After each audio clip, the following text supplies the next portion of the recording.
Morning guys, kwento ko lang sa inyo ang Valentine's Day namin kahapon. Trip lang ang mga lula. In-invite kami ng isang kaibigan ko sa kanilang bahay. Ipinaghanda niya kami ng breakfast. Sobrang sarap ang breakfast.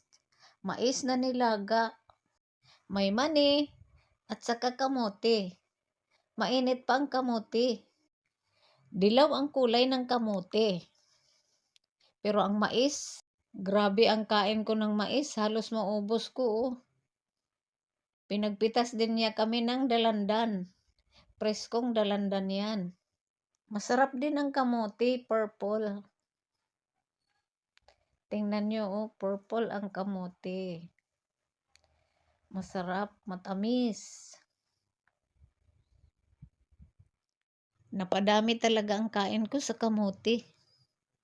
Ang sarap kasi. Pinaghanda rin niya kami ng supas. Masarap ang supas na ginawa niya. Egg soup. May halong vegetable. Mainit. Masarap talaga sa ulan na panahon. Maulan kasi dito guys. Umuusok pa ang supas. Grabe ang food trip ng mga lula guys.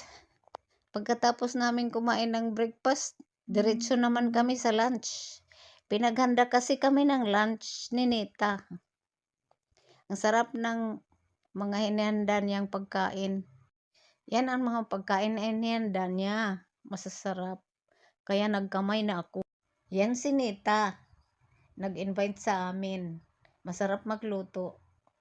Grabing busog namin, kaya time to go na. Thank you Ingat. Bye-bye na. Bye-bye. Salamat sa lahat. Uuwi na kami. Sige Loy.